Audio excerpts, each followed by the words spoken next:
I just lost the meeting. We're still You here. know, We see I you. some I sometimes lose it. Oh, there I it goes. just, yeah, I have to click the right place to see everybody. I tried to make the screen smaller so I could pull up other things. I don't seem to be. Mhm. If you double click in the black space, Oh, wait a minute. Let me try something here. hey Mike, Hello. Okay. hello.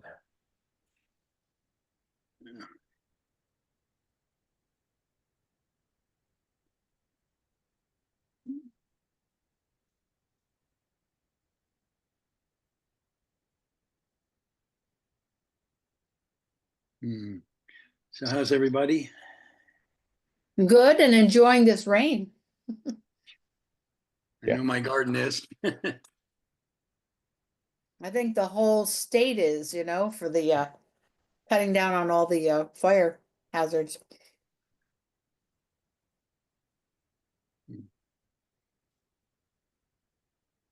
Hey, Ken. Hi, Skip. Hi, everybody. Hello, Ken. Hi.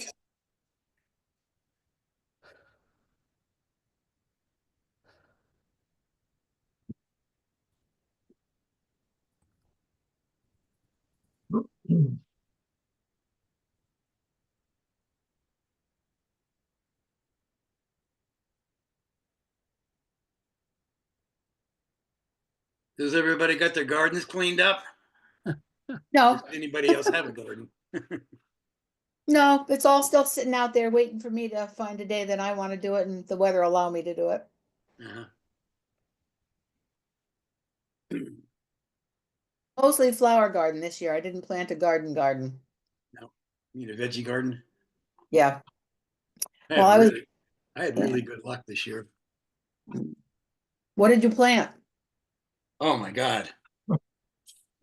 Garlic, eggplant, peppers, spinach, Mm. kale, edamame, Mm. what else? Tomatoes. Well, how was it to grow edamame? You know what? It's real easy. It actually Nice. grew better than the regular beans. Hey, And let's and try that. believe it or not, the grandkids love them. Yeah. I Oh. I couldn't believe it. Sometimes they're picky eaters, but they love edamame, so that's really good. And what else is in there? You know, onions, garlic, scallions. Yeah. Except I use my scallions so little that by the time I get to some of them, they look like leeks. They're so big. So you can still use them, Yeah, well, they're not. The greens are tough, so it isn't. Yeah. Yeah. But I should complain about having too much stuff. Um, I didn't plant a lot this year. I was recovering from my knee replacement. So I said, yeah, nah, can't do that. Yeah. But I know a few years ago, I planted about 80 heads of garlic, and I thought that was really decent. And then I talked to my cousin that I've connected with in Poland, and he planted like 1,100, because Yeah, he sells it and stuff. He has a small farm. I put in about 2.25. Wow. Looks like, well, it looks like a lot, but I save 20, 30 pounds by to replant, and then Okay. it's a great gift. Instead of giving, Oh, so is that what you use it for? You give it as gifts? yeah, a lot, and I Good, eat a lot. good. I make a lot of garlic powder, which is really Really? Really? how homemade garlic powder is. The stuff in the stores is, I don't know, it's acrid, it's horrible. So how Oh, do you do interesting. it? How do you dry? You chop it up in the Cuisinart till Yeah. it's like little hunks, and then I have a food dryer. I have an ancient one from my hippie days. It's called a Bee Buyer food dryer. Is it is And it a it used to be the dehydrator? Cadillac of food dryers. Is it a dehydrator, you mean? Yeah, yeah, Mhm. yeah. Only where it's got a fan and a small Yep. heating unit, and it dries. I spread it out on the trays, and it dries it overnight to these Wow. crispy nuggets, and I store those. And then when I need, I grind it up. I got this tiny little Cuisinart that does herbs and stuff, and I take those and powder it in there. Huh. Sometimes the powder will clump if you make it all into powder. By the time you get to it, it's all clumped. But Yeah. if you do it a little bit at a time, it's great. Ever Good since I to started doing it 2 or 3 years ago, I've been using more dried than I have fresh, actually. So easy. Right. Especially if it's good. Oh, it's fantastic. Yeah. Way better. I cheat. I have mine and I just freeze it. And then I take it out. Freeze your garlic? You betcha. Yep, yep. Little different texture, still works. Because I get mine to last. I put mine I have an extra refrigerator and I kind of stick the heads in there in one of the hydrators. And I used it up till, I don't know, last month I had some heads still. They were a little soft, but I made powder out of them. It worked great. Yeah. So you've not been bothered by vampires, so it must work. By the way, I'm sorry? You've not been bothered by vampires, so it must No, work. no, I don't have any vampires near my house, especially near my refrigerator. Hey, Mary. Hi, everyone. Hi, Mary. Mary. Hi. Hi, Mary. I just wanted to add one thing to the notes that I wrote this morning about the tree. There'd be double, not more than double, the amount of trees that would need to be planted in order to avoid the carbon sink, in order to enhance the carbon sink. I wrote at least double, but it's really just doubling. I checked with Stephen, who had talked to somebody who seems to know these statistics. We're not on that subject right now, but I just wanted to, before I forgot. Okay. All right. Who are we waiting for? Leslie? I'm here. Oh, I don't see. Okay. Welcome back, Leslie. Oh, there's Leslie. Oh, yeah, there you are, Leslie. I see. Yeah, I'm just trying to print Nicole, up I don't see Nicole. the agenda. My There. printer's not agreeing with me. Yeah, I'm trying to find the email that has it and I can't. Did Yeah, you Probably receive it's it, the same Linda? one that you used to sign on. Well, yeah, if I could find that again, I'd be fine, but I clicked into here and now I gotta go back and I can't find that email. But I'll get there. It was sent on the 18th at 6:33, if you want to look. Thank you, thank you.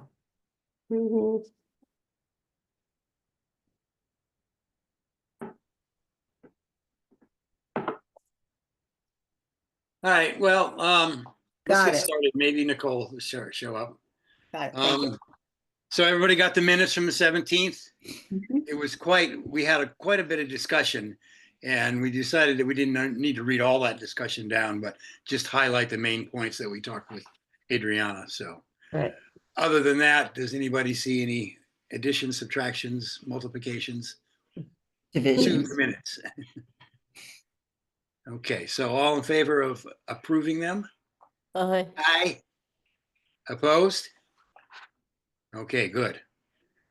So next up is Mary, and she's going to talk about the CCAP draft and CEC later. Yeah, I think, Kevin, if you want to pull it up on the screen, that might be helpful also.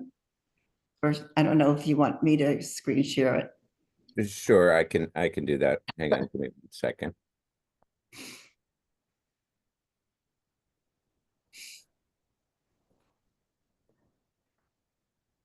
Okay, well, Kevin is doing that. I just want to make some points on regarding the background of this.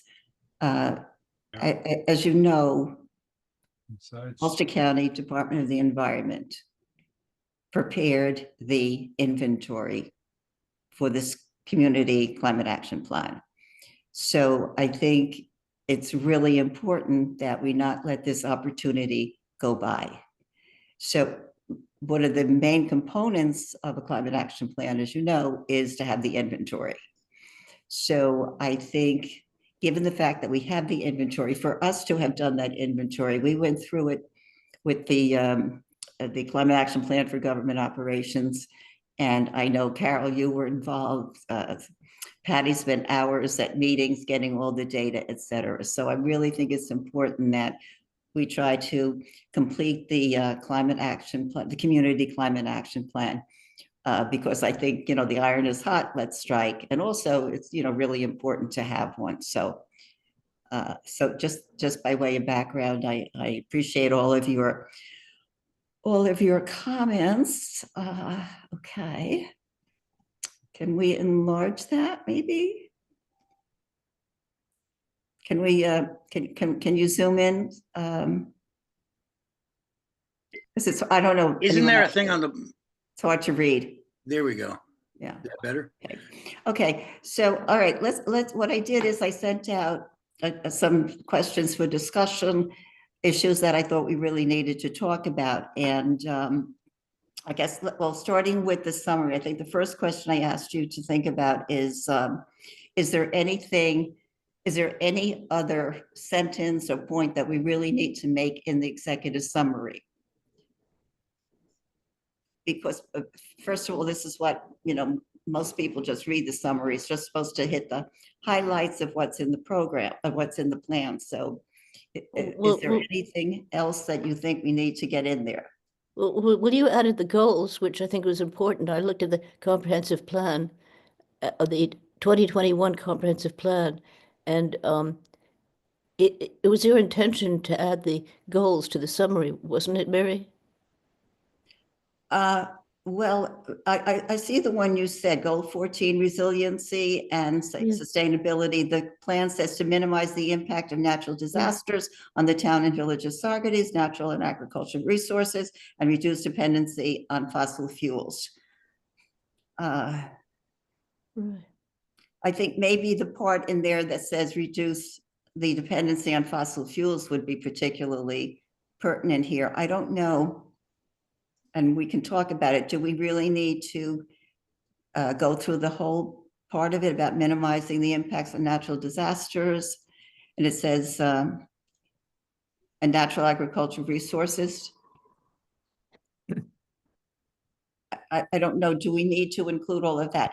And okay, that's one point. Do we really need to include? Do you think we really need to include all of that, or maybe just reference and reduce dependency on fossil fuels? Yes. Well, are you saying that you think this executive summary has to include, I mean, you just said that most people just read the summary, but I mean, the whole intention of the whole thing is, it says in there, the plan sets goals, initiatives, and strategies, and that's in the following. So, I mean, it is making reference to those goals and to those initiatives. The executive summary is only to say all what's there, and it's up to, I mean, people are going to read. I don't believe everything has to be in the executive summary. Otherwise, the whole document's going to be the executive summary. So I think it's reference to the goals, initiative, and strategy leads one, if one's interested at all, to the furtherance of that later in the document. Right. Yeah. I tend to agree exactly, with Skip. Sorry. I'm sorry, Carol, go ahead. I was going to say, I tend to agree with Skip that the summary is important, but It's a summary. It's a summary. Right. And and it also suggests that you should read the rest. Right. And if people are not motivated to read the whole thing, then they're not interested in it. So they're not going to be effective or affected by what it says. So I think what you stated there is, is a summary, and that's, it made specific reference to goals. Okay. Yeah. I mean, as you said, we can't put everything in. I was just wondering if there was anything that I really missed that we should put in there. And the point that Elizabeth is making is that this is a goal in the comprehensive plan. So my suggestion is, if it would go anywhere, maybe we would put it into the goals section of the report rather than in the summary. Does that make sense? Yes. Sure. And would you agree just to talk about reducing the where it says and reduce dependency on fossil fuels, because that would really be the most pertinent part of what we're talking about here, which is reducing greenhouse gas emissions, and obviously reducing fossil fuels will help reduce the emissions. Yes. Okay, so I read it as a summary and only as a starting point, not as a complete explanation. Okay. and which is, I think that's what a summary is about. Okay, so that was the first question, was on the, okay, that was on the summary. The next question, under goals. Okay, this is something that, I think Carol and I talked about this. This is really an important issue, I think. Under goals on page 7, it is recommended that goals align with the New York State Climate Act should the plan adopt the state goals. The reason I did not put in there that we would adopt, I didn't use the word adopt. I used the word align. The reason I suggest that we don't actually adopt the state goals is because the state goals would have us reduce our greenhouse gas emissions by 40% in 2030. My reasoning is, in 5 years, I don't see that being realistic at all. I don't see the town realistically being able to reduce its greenhouse gas emissions by 40%. We've reduced the greenhouse gas emissions by 14% from 2010 to 2022.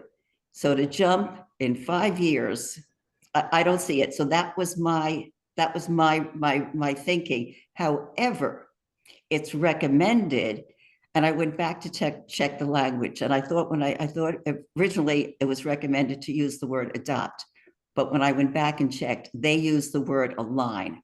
So the state, They being who? They being the Climate Smart Communities program, which talks about what should be in a community plan. The other thing is that the state has different abilities than the town does to ensure or promote implementation.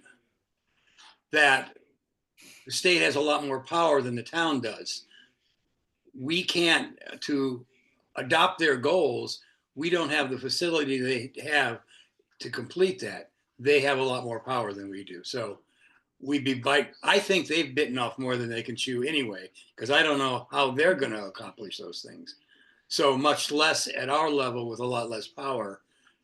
I think these goals are aspirational. You know, we just want people to, we want to make a statement of moving forward. The specific numbers, maybe we'll get more or maybe we'll fall short, but at least we're going forward. And I think that's the importance of this document too. Not to set specific numerical goals, but to, aim toward, reducing greenhouse gases. Because we don't want to put ourselves in a position that somebody objects to this because it's impossible to attain. So I think it's important. That's a good point, Skip. So Yeah. If it sounds impossible, then people would be less likely to get behind it. Or the town board less likely to say, okay, we're behind this. right. Carol's got her hand up. Yeah, both good points. And I was just going to say that goals are goals. They don't mean that we have to get there. That's our guideline. That's our I'm sorry.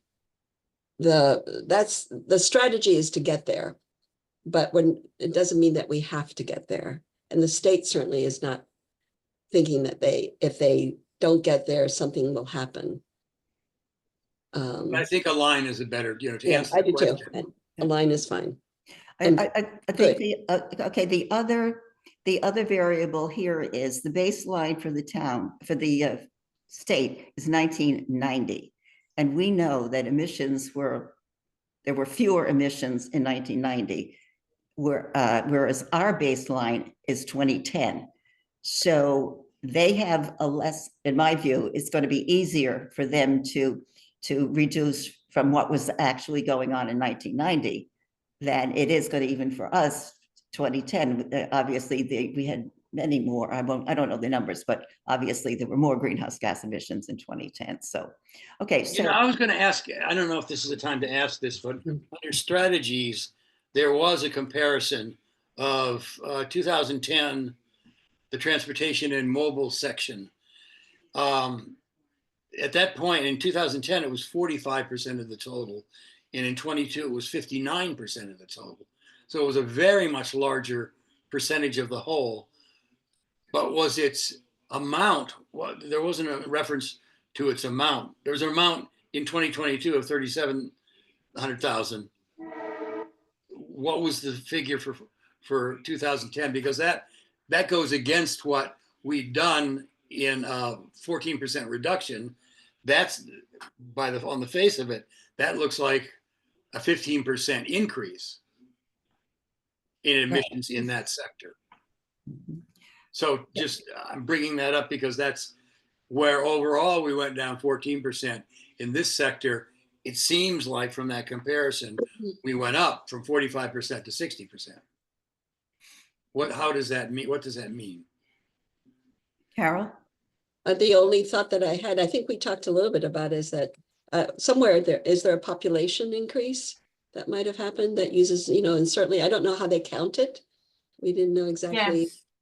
Yes. Because we're taking their numbers based on some strategy that they use to collect those numbers, but we really don't know why it increased, other than an increased Carol, population. Yeah,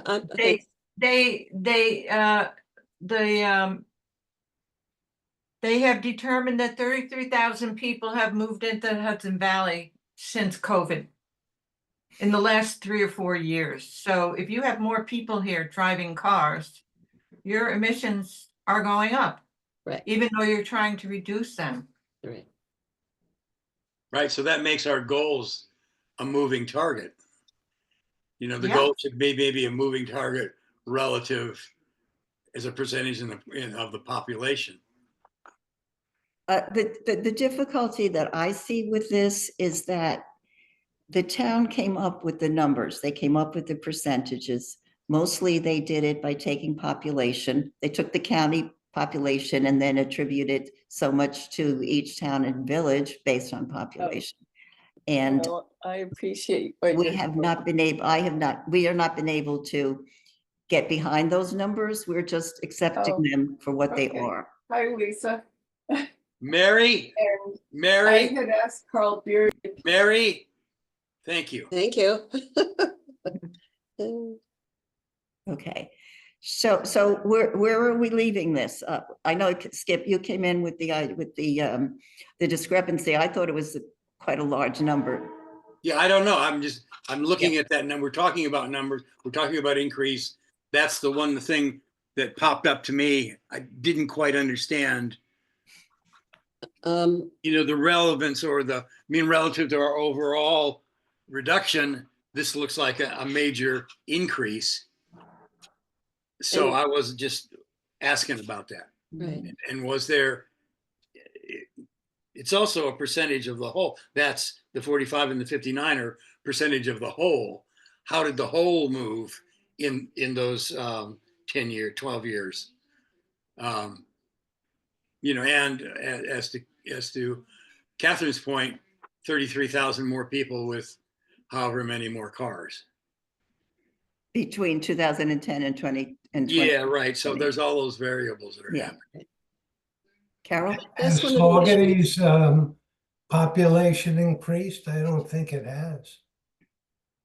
Well, I'm not clear. I think it doesn't matter what is true about each town. They gave us a percentage, if I understood this correctly, and Mary, you can correct me too. They used a logarithm to figure out, if that's the right word, or an algorithm to figure out how to say, okay, Kingston gets this, Saugerties gets this. This is Ulster County's review of all the information. And so they take those numbers and they parse it out around the communities.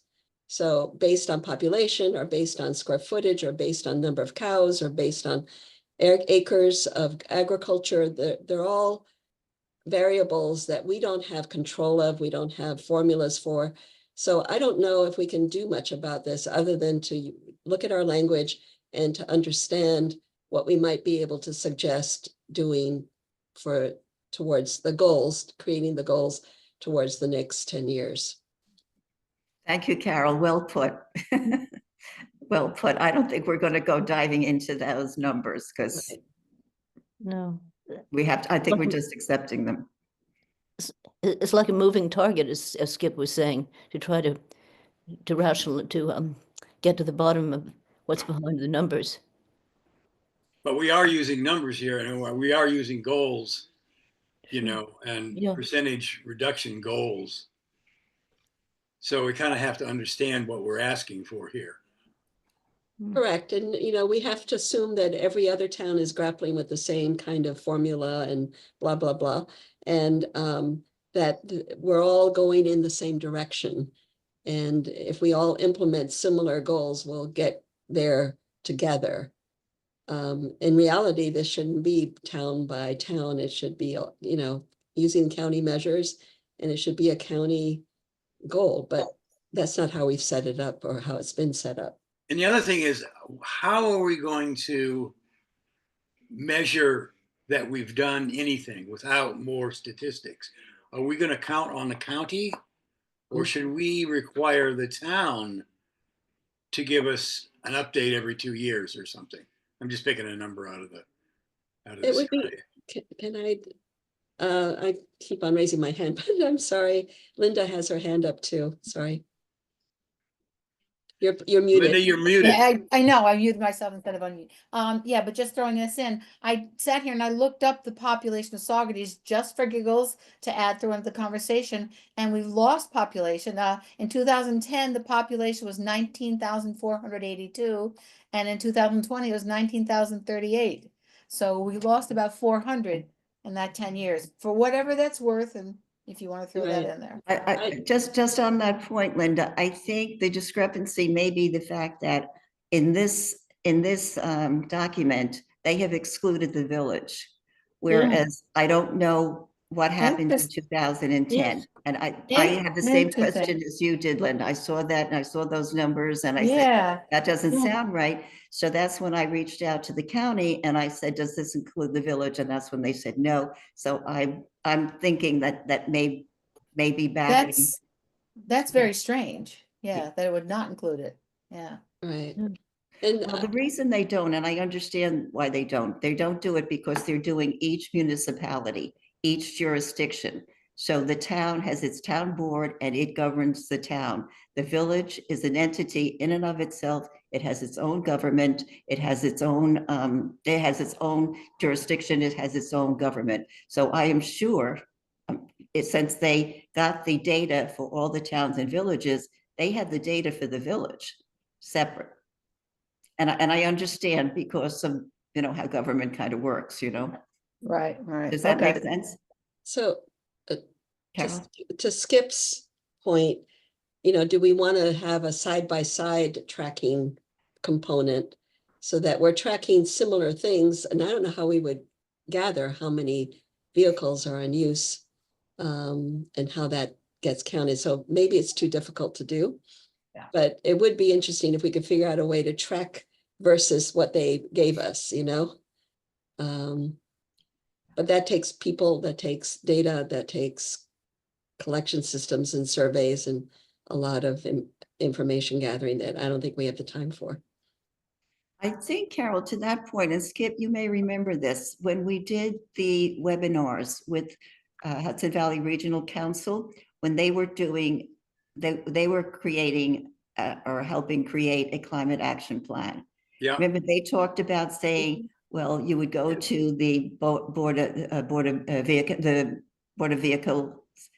vehicles and get the how many people bought the car, registered their car, and get all that data. I mean, that's really, you know, as I said, granular before when I talked to you, Carol, that's really granular data. That would probably be a way to do it.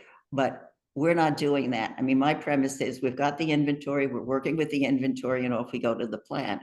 But I think that's how you would do it, Carol. Do you think that's Yeah, no, I agree. I think there are ways to do it.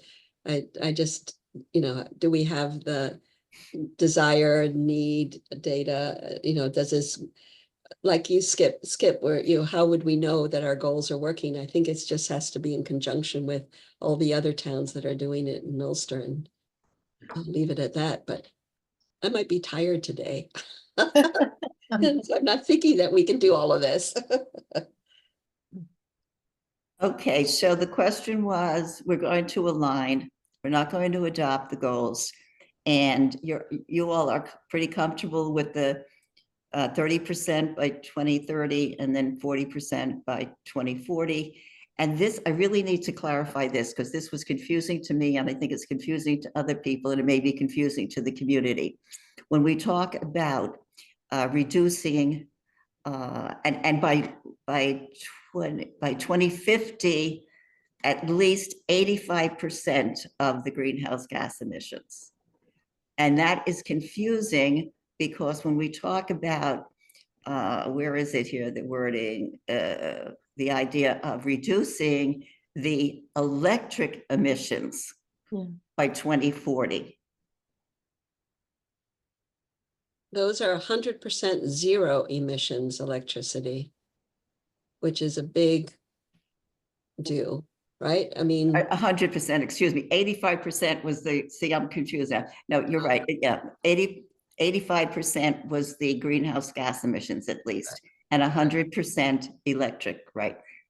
In other words, the goal by 2050 is to have all electricity non-greenhouse gas producing. correct. Mhm. By 2040 it says, but do we want to say 2050? But we're not, we're, Wait a minute, where are we? we're not in control of that. I mean, we don't produce, Oh yeah, that's true. The state. Yep. we Yeah. don't produce Yeah, you're electricity. right. You're right, Skip. So how can we adopt goals that we have no control over? You know, we've got one solar facility, and that's it. The town does not produce any electricity, so we have to use what's accepted unless we force everybody in Saugerties to get solar panels. That would work. Right? So we are dependent on what the state can legislate, because that's where we get, the grid is where we get our electricity from. We don't have a separate Saugerties grid that we can control. But this plan is for the county. I mean, it's generated from Ulster County. So is Ulster County, well, they're aligning with the state goals, but doesn't it make a difference? Doesn't make a difference. A county doesn't produce electricity either. Catherine? Well, I forget which program what it was, whether it was Clean Energy Communities or what, but you were able to get high points for finding a solar site for having a piece of property that you identified in your town as a place that could be developed into a solar farm. So the town would be able to produce more here, more solar energy if they identified a site that was appropriate for development for a new solar farm. Well, that's true, but all that goes onto the grid. Right. Mhm. And it's really not discernible what percentage of our usage will go up and down depending on if somebody else puts a coal-fired plant in Columbia County. I don't think they're going to do that. But That, I think that what I'm thinking is that would reduce the amount of fossil fuels that Central Hudson would have to use to produce the electricity that's needed. Correct. it would. But how do And you people would buy determine into it. I don't know how you determine how many people, but they, that's one of the goals of the state. But a piece of it could be accomplished here Um, by having another solar farm here. the county does have the goal of creating 100% generation from electricity. They have one 20-acre solar farm I think it's in Ulster or somewhere that's on county property. We try to get property up in county property up in Quarryville, 20 acres, to put in a solar farm that would be going into the county's generation of electricity. The hookup was too expensive and the county pulled out. But I think that statement here, 100% generation, is a goal that the county does have. And they are looking for properties. That's when Joe Green Right. visited us, and we were looking at a property over near where Ken lives. So that's a goal of the county, and I guess we're just aligning with that. Mhm. Okay, I guess if we use the word align, we're not committing to anything, really. 'Cause I even think though- I think by saying align, we're saying we're going in that direction. And I think by changing it to anything other than align, that's where we run into problems, and leave it at align and we're done. Okay. Okay.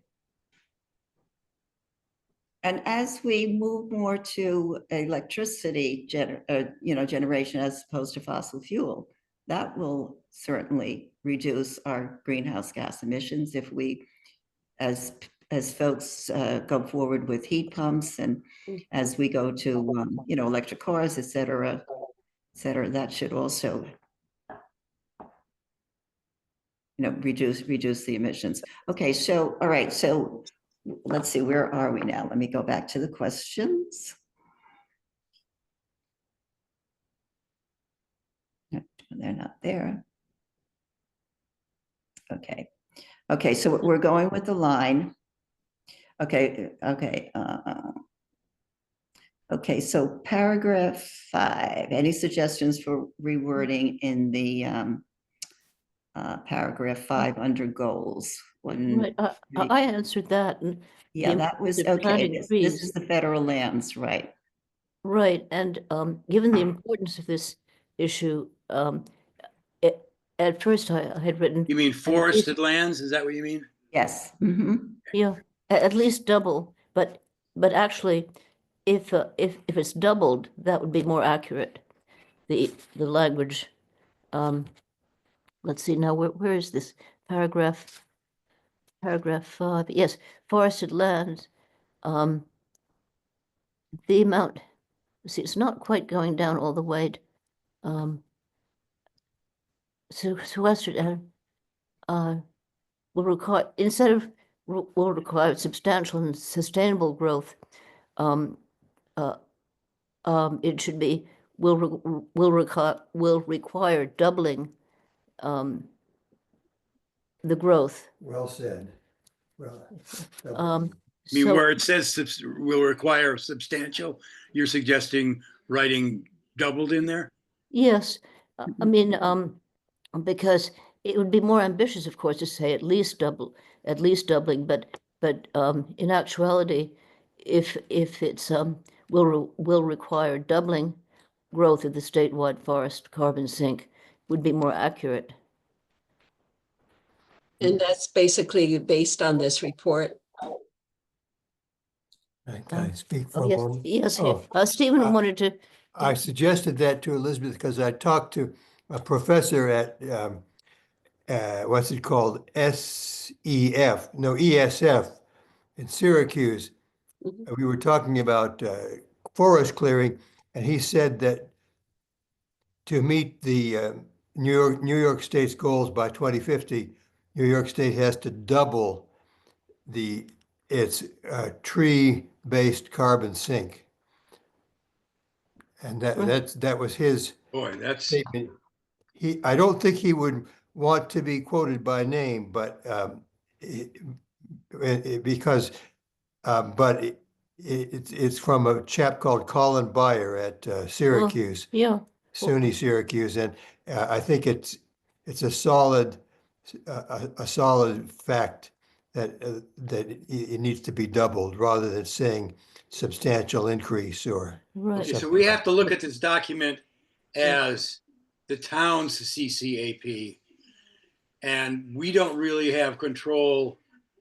I mean, are we going to require ourselves to double the amount of forested area in the town of Saugerties? So we can't do that. We If you're only thinking about Saugerties, Right, that's what I'm saying. Exactly. but. Look at where we're pointing this. So, Okay, if it's just Linda? related to the town, Yeah. Yeah, I think when you say double it, you're getting into the align adopt conversation again. And I think it is makes a lot more sense for us to say substantial and substantial and sustainable.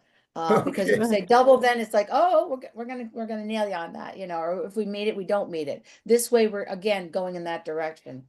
But I think the fact that it says substantial and sustainable is, I think, very good language for us. all right, well, Okay. that could serve if it just applies to one municipality rather well, than. that's what we're writing for, State right? We're not streets. writing a plan for all of New York, all of the county or the state or the United States. We're writing this for the town of Saugerties. Is that correct? Fair enough, yeah. And I understand why that doubling, we might need that. But it certainly would be, as Mary said, some of these other goals would be totally impossible. To write this in for the town and saying, we're going to have to double the forested area in the town of Saugerties by 2050. But at least it sends the message not to minimize, not to clear cut or Right, diminish. Right, Well, that's what substantial says, substantial Yeah. increase. Yeah, and Right. this is quoting something out of a report as well, so we're not, if we're going to say something else that should be in addition, we believe. If we're going to do it. As I'm looking at this, I'm wondering whether or not that whole quoted section even should be in there, In there. because it implies that, okay, what I was trying to do here is to make the case that for the first sentence, forested lands, given their public benefit by sequestering CO2, are to be preserved in their natural state in a conservation area. That's the point that I'm trying to make here. And I was looking for something to quote to make that point. And this really doesn't even make that point, because this is talking about reforesting. And like we said, the town isn't going to go around reforesting any area. I mean, are there areas that is there town property that the town owns that they would go and reforest? I don't think so. No. I don't think so. Hello? Oh, yeah. I mean, Cantime Field, you know, he's open to planting more trees there. I don't know if that's called reforesting, but again, like I offered to give him a bunch of trees. And he said, yes, definitely. So like, I know there are places like in Cantime Field that we could definitely plant a lot more trees. But that's not reforesting the town. Maybe it's not. Okay, I think this is the question in my mind for this, and that's why I was going to raise this about forested lands and that. This is the question. Does that quoted sentence make the case that that forested lands should be preserved in their natural state in a conservation area? Does it make the case? Well, in a sense, it does, because the state is saying we've got to reforest. We've got to reforest so much. Or is there a better way or another quote that we could come up with that would make the point that forested land should be conserved in their natural state?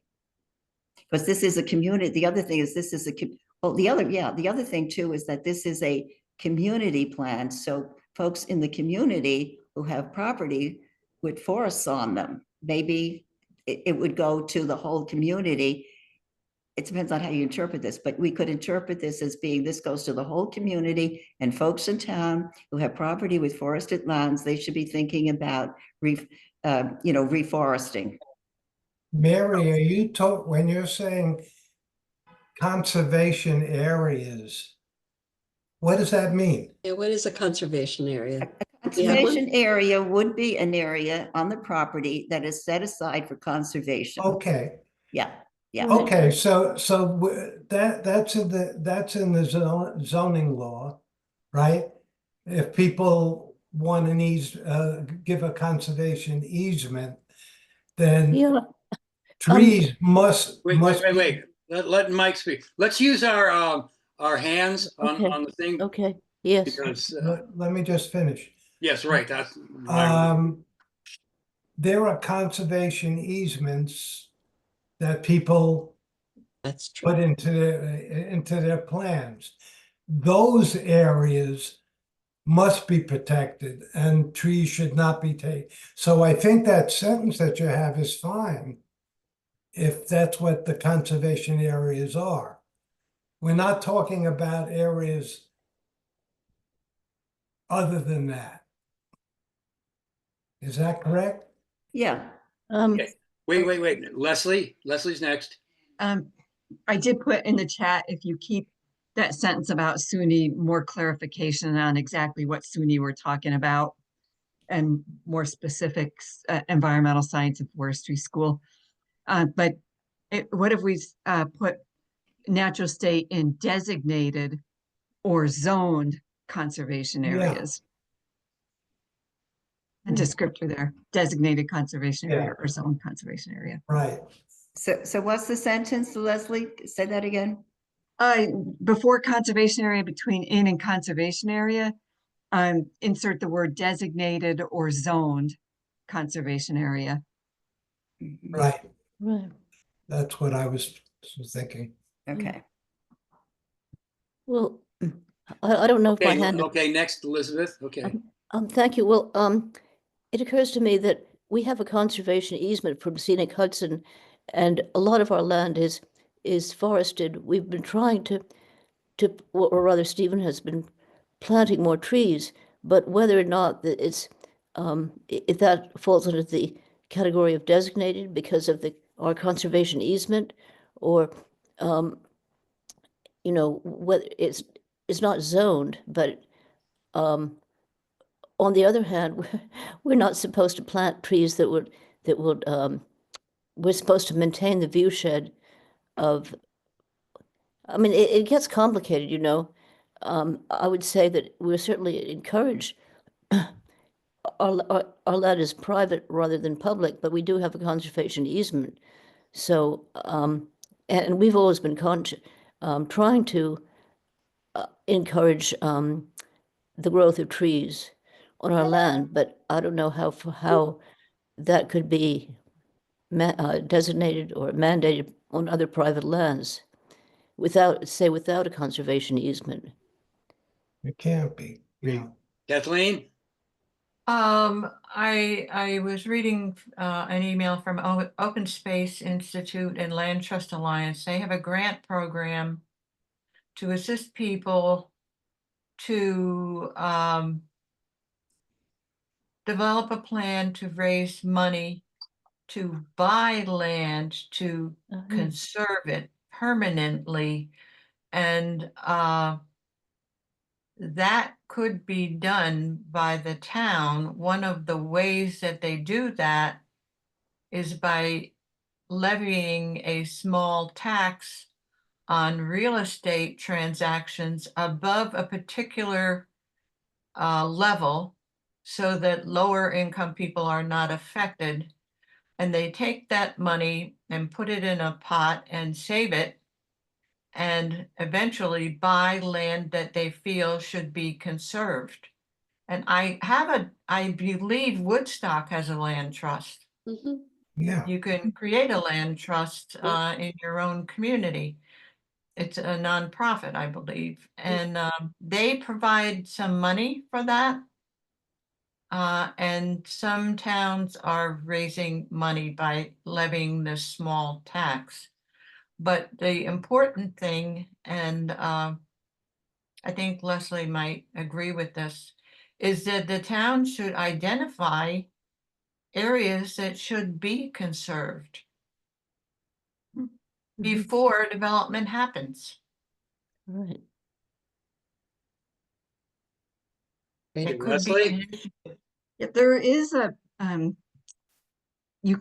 towns can designate environmental areas. I can't remember, it's called critical environmental area or conservation area or something like that. And I know when I go to the EMC meetings, sometimes other towns will talk about what their designated conservation area.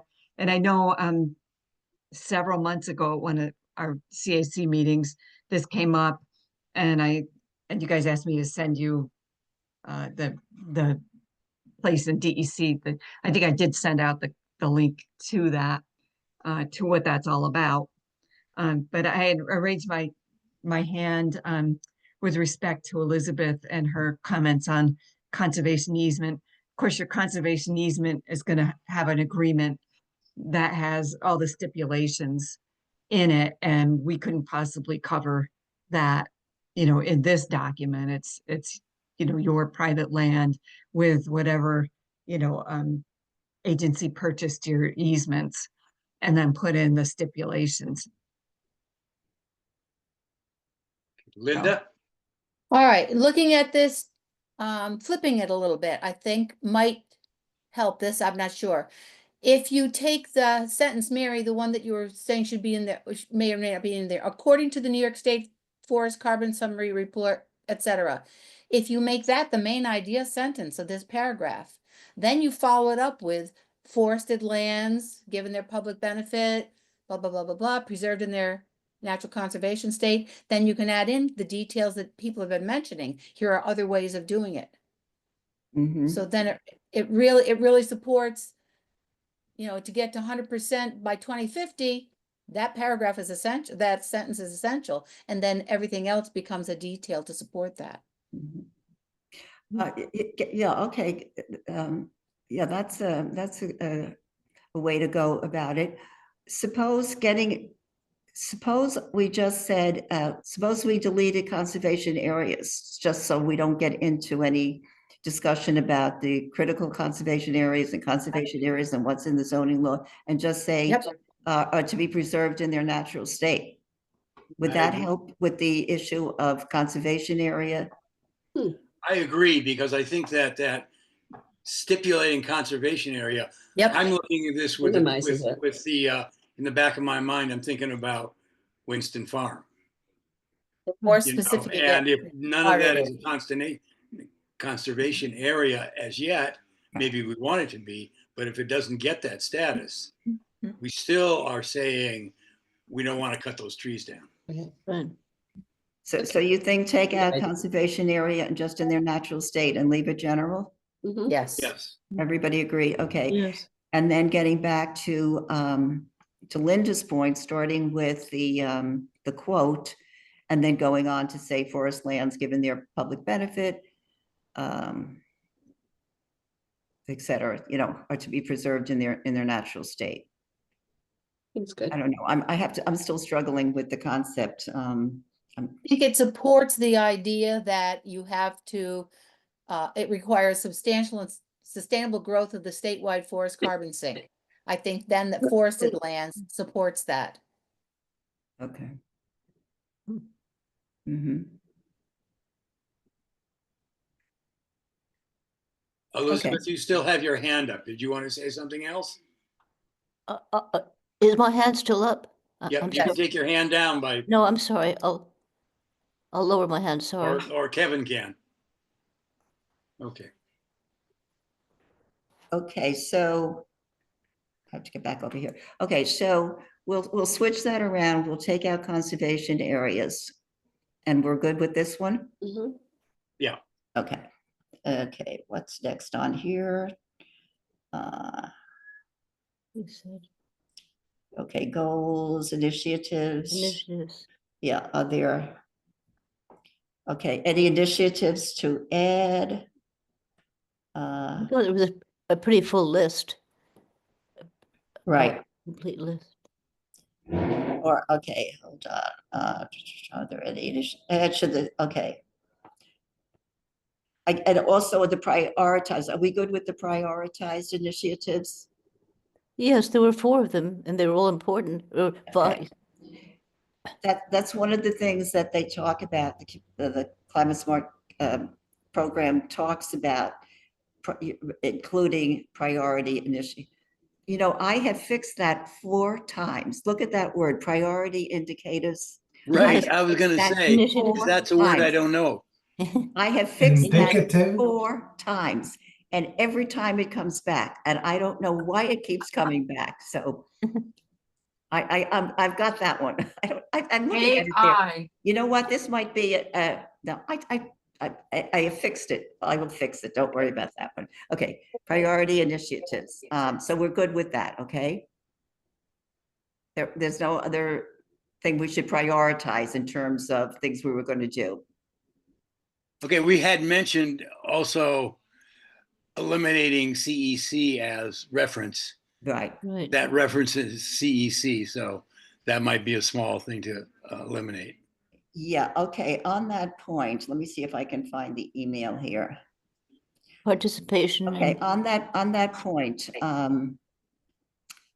I reached out to Mina, but she was on vacation. I spoke with Eleanor Peck to get some clarification as to what's going on with CEC. I said, are you eliminating it? Are you restructuring it? What's happening? And she said, right now, we really don't know. Oh, So, really? Oh, my God. yeah, so she's wonderful. So she said, what you can do, and this is the wording, and I think it will work. Participate in state programs for municipalities to reduce energy usage and greenhouse emissions, such as NYSERDA's Clean Energy Communities Program. So I will say, so, you know, such as Climate Smart and you know, CEC. So I think we've got that one covered. Is everyone good with that? Just keep it general like that? Yeah. Right. Yes, that's Okay. much improved, yeah. Okay, scrolling down. Scrolling down. Okay, initiatives. Okay, let's see, strategies, Strategies. okay. Are there any other strategies for transportation sector or the residential sector? Okay, Elizabeth, you mentioned to advocate for the purchase of EVs for municipal vehicles. I think we kind of have that there. Okay, and I didn't know if it was appropriate or not, but I thought I see those Lizette school buses all around. Is there any initiative or to promote having school buses changed to EVs? Well, you know, I saw your comment there, Elizabeth, and my initial reaction is that, okay, it is a community plan, but we know that the school district is also a separate jurisdiction. They're their Okay. own governing body. They've got their school board and their superintendent. And I don't know if there's any sensitivities in Saugerties because I'm not familiar, you know, with the folks in the school district. But excuse me, but I know I was on the school board. I was president of the school board for a period there. And there was sensitivity about, well, the town isn't going to tell us, you know, we're the school board, this is what we're going to do. Okay. And there was a little bit of, you know, back off, we know what we're doing, we'll do it. Having said that, there may be a way to word this so that we could say something like engage the Saugerties Central School District, the Chamber of Commerce, and other groups to bring them into the process without saying advocating for electric school buses. I don't know how everybody feels about it, but that's kind of where I was coming from. How about just Mike's got his hand up. Mike, using the word encourage? Oh, Thank you, yep. Encourage. Encourage the school, you know. And could you say it in I a mean- way that, I'm sorry, Mike, I'm No, with I you. mean, they work with private companies. Right. Right, So if the school board encourages those private companies, you may start to see some turnover. But we don't have any control over that. Right. no. Or you do. collaborate And with. Linda? I would say in addition to encourage, if there's a way you could not single it out by saying school, again, any, use of buses, but you know what I'm saying? And somehow encourage others in the community, who are not otherwise covered to, move toward that direction. But I think if you single them out, that could be, again, you're gonna, somebody's gonna raise their back at that. Well, there is also the bus that goes around, I can't remember what it's called, but UCAT.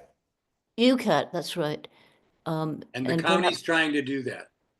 okay, good. Okay, Are you done, Linda? Done. Okay, Kathleen. Just wondering if someone could reach out to the school and find out, do they have a plan? Maybe they have a plan for electrification. Is there anyone who's connected with the school that could just find out? If they are going in that direction, you could provide them with information on grants and things. Maybe they're already getting that, I don't know, but really, it seems we don't know where they are on that. Right. And my guess is that they are already looking at that, especially the school bus fleet. The companies, I don't think I don't think anybody wants to be left in the in the dust, so to speak. So I'm sure they've all been looking at it. So I wouldn't surprise me. And I don't think it's a bad thing to mention schools and to target. We're not trying to make everybody, this is a goal. This is what we need to do to get to where we need to be. And so I'm with Kathleen. We could find out what's going on, but I'm pretty sure that it's not a new thing for them to think about. I think that would be in the implementation plan, Kathleen, when we get to the implementation plan, collaborate with and, work with the groups. I'm sorry, my Sounds good. my raised hand icon has Okay. disappeared. Are you done, Carol? Yes, I'm lowering it. Okay. So I think the school board really isn't in control. They, it's all outside Right. contractors that serve their bus needs. Right. So I don't know, maybe it could be aimed at them rather than at the school. Skip. Because they are an entity, a business entity that's providing a service. Really, the school doesn't buy its own buses.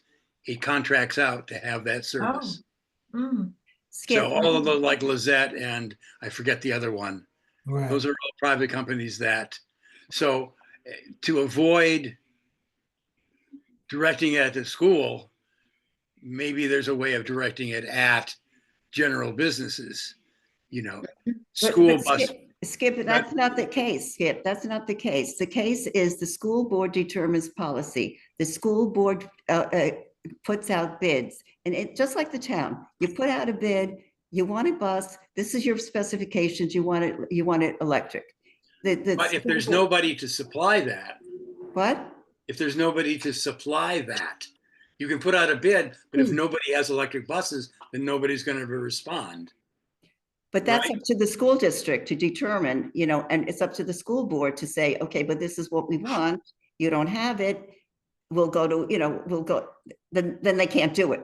I know what you're saying. Then go to the bus companies and say, we want them to be electric, but I don't think that's within our purview at all. Well, I was thinking that the schools would be probably a good promoter because it's good for the kids to not be around, these greenhouse gas emissions that buses do. And it is a conversation with the school system. I don't know who creates the policies and whether the policies come down from the superintendent down to the board, and then the board says yes, yes, and goes back up. But I really do think that it's a good thing to put the school in here. I don't think we're singling out, as I missed a little bit of this, I'm sorry, but we're not singling out the school, are we, to this? It is one of the big ones that uses buses all the time, but there's a lot of other, like UCAT is going in that direction, and that's because there's been a promotion by the towns to say, yes, we want to do that. So anyway, I think it's fine to push the schools a little bit.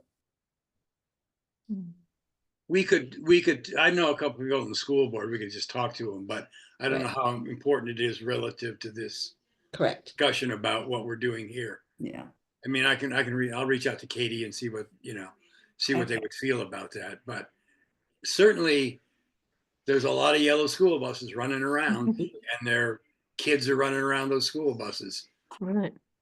Seems like that's a target for reduction right there. Right. I agree. And the Jen Metzger is very environmentally forward. And that's why we've got UCAT going electric. Correct. That's why. Right. So it takes that leadership.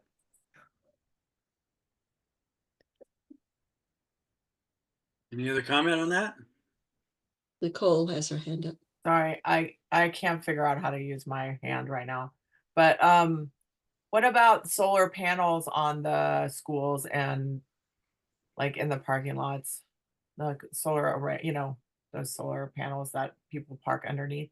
Would that be the same kind of thing? But would we want to encourage the schools to have solar panels, and because they have a lot of open space for solar panels? That's a good point.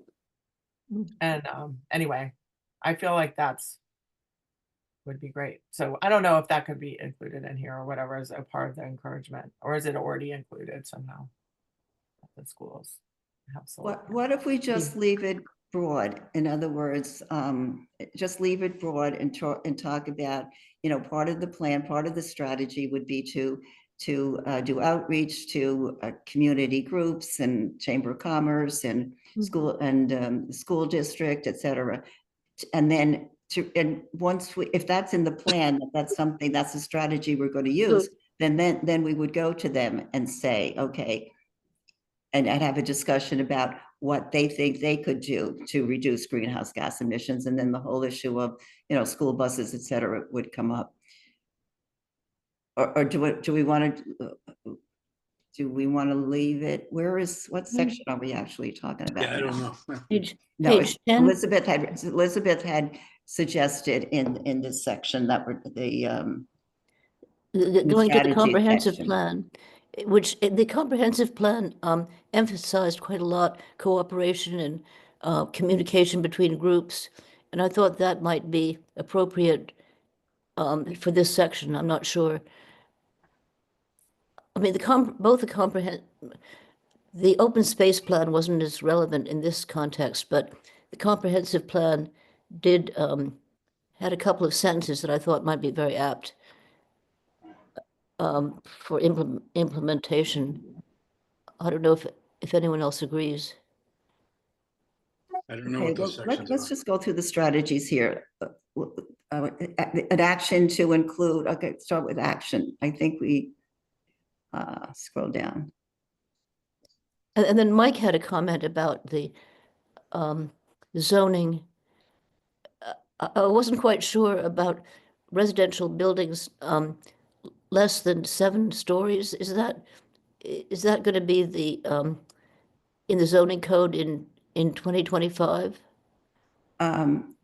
Yeah, I'm going to get to that in just a second. Yeah, Can we that's go gonna be a back to? statement. Wait Can we now, go wait back now. to the top of Carol strategy? has her hand up. Yeah. Let's, Thank you. Thank you, Skip. I just wanted to mention that we had come up with a policy for the building department where it was going to be required for any developments. I forget what the size was at this point, but that 10% would have EV charging stations, and that's what's being implemented right now. So we could add that in there. I don't know if you wanted to add that to the list of things that have been done. I think it is in there somewhere. Okay. Oh, good. I missed it. So good. I think, I was looking yeah. for it. And Okay, if we go back to the beginning of strategies. Okay. Okay, and if we scroll down. Okay, so these are the strategies, okay? The throughway, that's not part of our jurisdiction, but it does say that cooperation among state, federal, and local agencies is needed to address emissions. And for example, there is the voucher program. So that's just kind of background. And then actions taken by the town, EVs charging stations, This is things that we did, the Go Green Smart Fair, et cetera, et cetera, et cetera. These are things that we did, the town has acquired.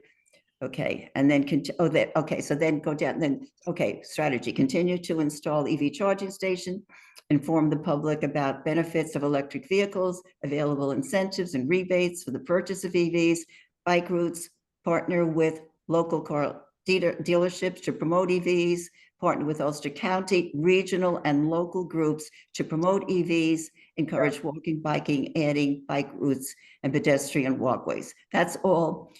Those are all strategies for transportation. Is there anything else we can Well, do? maybe we could add the schools or others into that list as a part of the encouragement. You know, because schools aren't, I mean, it's a really good, whoever brought it up is a really good point. There's a lot of buses going around, and that should be included, but not, you know, so it could be included in that list of people that we're encouraging. Yeah. Public The- and school and public transportation, you know, conversions. So similarly, in the developers who are building houses here, I don't see that yet, but maybe it's somewhere else. That to provide at least 10%. And then I was thinking that we're going to want to increase that as we get closer to the 2050. So it's a number right now that's only 10% are EVs, only because most people don't have them, but they are being required to be installed. So anyway. Lower. Okay, well, I think that including the school issue, I think that's a significant thing, and I think it should be included in that list. Mm-hmm. And I think that's a good place to include it. Yes, I do too. Okay, Linda? Yeah, I think, and it was highlighted there. I don't know whoever's doing this. Regional and local groups to promote EVs, comma, for example, school buses, comma, and blah, blah, blah. I think it could be incorporated easily there. Because they're a Kathleen? regional local group. Mm-hmm. Kathleen? What I wanted to mention is that in some places, they are putting a zoning requirement that if you have so many dwellings in a development, that you must put in the line for an electric charging station, or you can require them to put a charging station in. You can put that in the zoning. And, you know, really, it's a smart thing to do. It should, you know, people should be doing that anyway. But that could be in the zoning. So would it not already be there because that's what we're going by at the building, at the planning board? I don't know, is it? I think it is. I think the town adopted it 3 years ago at this point. Zoning for electrification? Yeah, putting in the electric vehicle stations in developments when they, you know, based on, I forget what the size is, and that's, you know, how many units. I hope they are. They I are. didn't know that. Yeah, they are 10% of them only, but that should be covering at least, you know, 2 or 3 vehicles and 24 units. So Are they Okay, just so we talking should about EVs? we should wrap this up. Do we have any other questions, Mary? We've been on this for an hour and some, so. Yeah, I know. Well, Is there something, well, we'll complete it, but let's not go astray now. We talked about putting school buses in this last paragraph. yeah. Let's do Okay. that. I guess the other, I'm just scrolling down if there were any other questions that we. The one thing that I had is in the implementation section. Do you want to scroll Can we down? scroll down to the implementation section? So it says climate, you know, implementation, and it highlights Climate Smart Task Force. And it seems like it puts the onus, you know, it said partnering with town officials, department heads, and communities will assist in achieving goals. Task force will develop outreach to inform and stuff like that. It looks like there it puts a lot of the onus on the task force, which at this point we don't even have a coordinator for. So I think the town should have lead responsibility here. And if they want to switch it over to us, ask us, but it's the town's responsibility to do that, not ours. The way this is worded, it seems like it puts the onus on us and to bring the town along rather than vice versa. Do Oh, others read it that way? Skip, if I point. may- Yes, I agree with that. I don't have my icon is not working, so I thought about this, Skip, and what we're saying here is the task force partnering with town officials, department heads, and community groups will assist in achieving the goals. That was deliberate. Well, then it says the task force will develop outreach plan and information to community. So it continues on, and it's the feel that I'm getting here is that, okay, you guys go ahead and do this. You know, it doesn't say the town will do this and Climate Smart Task Force will assist. It says the Climate Smart Task Force, it leads with that rather than leading with the town. So that was just my impression in reading it. So So My intention in writing it, and the way I read it, is the task force will develop an outreach plan, a plan to inform the community via community engagement, regular task force meetings, public events, town websites, Climate Smart, Saugerty's website, town local cable TV, Facebook page, social media, press releases, letter to the editor.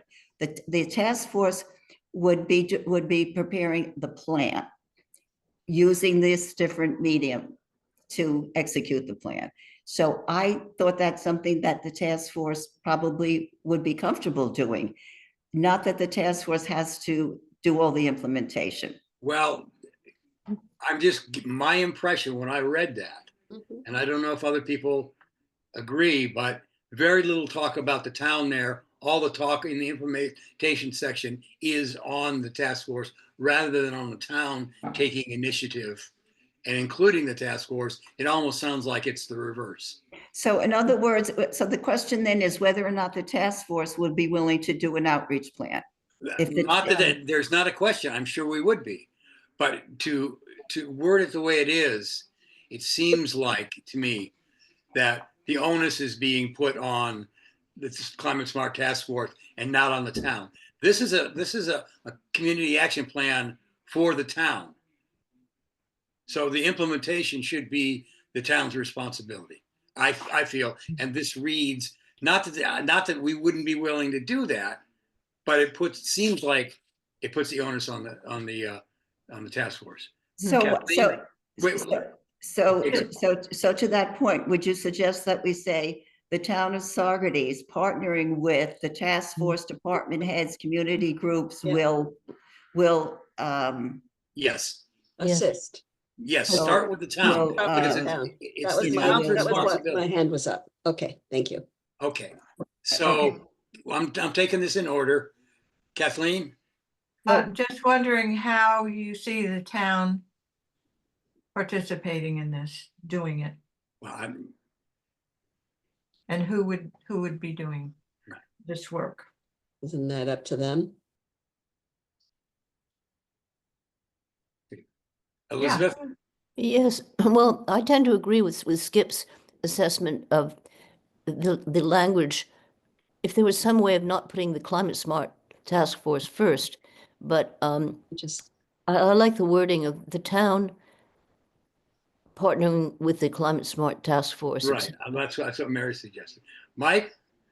Yeah, that's basically it. Make the town has to be the lead, and then partnering with department heads, community groups, the task force. Yes. We're just part of the mix. of the Mix. coordination with the town. Right. And maybe at some point, the town should have somebody as a liaison promoting this type of stuff. Right. It shouldn't just be coming from us up. There should Right. be Whatever's something coming happened so far has happened because of the task force and in large part because of Mary. The town, Right. instead of the town, we go to the town and say, okay, we'll do this. I think the town should take some kind of initiative I agree. Mhm. and then engage us rather than us taking all the Yes. initiative and engaging the town. Because this is a document not for the task force, but for the town. Absolutely. Yeah. Okay. All right. Anybody else? Elizabeth, your hand's still up. I'm sorry, I meant to lower my Okay. hand. Right. Kathleen? I just think if you're going to look at it that way, you need to talk to Fred and Hmm. say, this is what the expectation will be. You know, we're writing this plan and we have these initiatives that we're recommending, and there's going to be implementation. And we're expecting that the town is going to assist with doing this, and Well, who that's, I think he should be notified that this is how you're looking at it. well, it'll be in the document here. We're going to present, I assume we're going to present this document. Ahead of time, it's nice to let them know ahead of time Okay. Okay. that you're looking at this Okay. this way. Because Okay. right now, I don't know who he would appoint to be doing I don't it. either. But I don't see if the onus is on us, you know, I don't think we have enough bandwidth and power here Right. to do all Correct. this stuff, to take the Correct. lead in this. And why Kingston is so far ahead is that they have a paid person who Right. does this outreach, this push, you know, to do this. And there And is a that- task force, but they implement what this, you know, town. Well, that's a good model, then you could tell Fred that. Right, That's how Kingston does it, that's how the county does it. right. So Yes. maybe, I mean, since climate change is such an important issue right now, maybe it's time to appoint someone to be working on these things. I Okay. agree. Okay. On that point, in terms of who would be the, you know, how this would work, if we said the town board, it's, you know, working with, et cetera, et cetera, et cetera. We have the town board, so the liaison to the CAC, that person could be, logically, that person might be the person who would take on the responsibility, because we're the task force.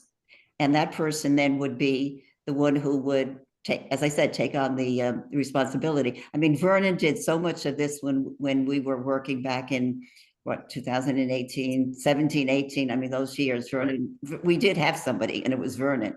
So, okay, so to wrap up this part of it, I'll change that to say the town board, Mhm. et cetera, et cetera, et cetera, et cetera. And then, Yes. Yeah. are you comfortable leaving in about the task force developing an outreach plan, or we can take that out? What's your pleasure? Yeah. I would take it out. Yeah, I don't think a specific job, you know, is, I mean, it's part of the mix for sure. And not that we shouldn't do that, but if it's in a general overall plan, it should be less specific. Whatever initiatives are created or decided by the town should then be, I mean, it shouldn't be limited to this. So, Right. So Okay. it could say something like one of the goals is to develop an outreach plan, or use it as an example. Yeah. For example. for example, right? And put that under goals? Yeah. Put that under Well, goals. under this implementation. Implementation. Okay, to develop a plan, a goal. Okay, I got it. Okay. Okay, alrighty. So just to wrap this up, two things. Onto Elizabeth's point before about that 2025 and the fossil fuel, the whole issue of fossil fuel installations. I took it out completely. I don't think we need it. And I just took it out. So is everybody just comfortable with just taking it out rather than having a big discussion about it? Mhm. Yes. I'm not clear, Mary. What are you taking out? I had a paragraph in there that talked about, because I pulled it out of one of NYSERDA's websites, one of the pages on NYSERDA's website, that by 2025, fossil fuel installations that would be I don't know if the word was prohibited, eliminated, or what. And then by 2020, and buildings up to 7, yeah, that one, I took it out. But I think that I'm not quite sure why you're taking it out. There's going to be a law implemented in 2025. We should have that incorporated into our plan. But we've got to follow it. Whether it's in our plan or not, we got to follow it. So Well, a mention of it. Are we sure it's a law? I went back to NYSERDA and I tried to dig that out again, and that's why I Uh-huh. eliminated, because I tried to dig it out again, and I tried to get really clarification on it, and I couldn't find it. Oh, okay. Is it actually a law? No. The climate leadership and community action plan, that is a law. I think it just hasn't been. No, the law is whether or not the installation of fossil fuel, there will be no fossil fuel installations I by believe the in law buildings was, up to a certain height by 2025. I don't know if that was a law. I can't find the reference where I found it originally, which is why I took it out. okay. My remembrance is that it was implemented in New York City. Can you find that for us, Mike? Because I couldn't. I'll try to find it. Yeah. Sarah and then Hanna might be it was somebody to supposed ask go about the that. rest of the state at a later time. Okay, if somebody can find it and clarify, we can decide then whether to put it in. Okay, And don't put then it in, the other point that I wanted to make is that when I emailed Eleanor, I asked her if she would review this and make comments for us before we present it to the town board and the community, and she said she would. So Okay, I good. think that is going to be super helpful. So the process going forward will be, I'll make what changes we discussed this evening. I'll give it back out to you. I'll send it to Eleanor the first week in December. She'll get our comments back, and then it will go to, I guess, the town board and the community has to go. The CSC requires that it goes out as a draft to the public for comment. So that's the process going forward. Good. Okay, any more comments? All right, you want to do the CEC update? I think I just did it because the update was the fact that we don't know whether it's going to be eliminated or it's going to be restructured. So Okay, all right, Yeah. so to be Yep, continued. can I just say something about that building height and everything? Yeah, I just did a search and came up with something online about exactly that. I could read it to you if you'd like.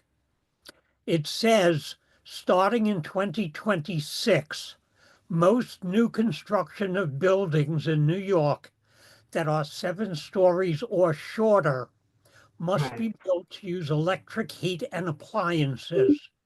This will also apply to larger commercial buildings with 100,000 square feet or more of conditioned floor area, bigger businesses.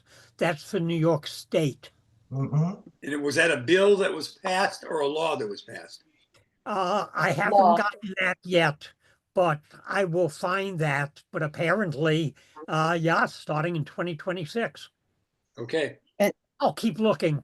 but it says electric appliances, et cetera, right? Yep. But I'll see what if I can else? find the bill.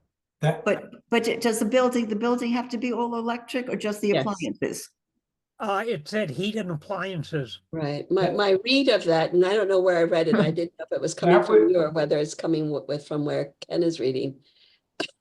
That that new buildings, for 7 stories or less, 1-story structures, 2-story structures are all going to have to be electric. uh, Fossil fuel. No No, fossil fuel, electric, right, that, heating, cooling as heat pumps.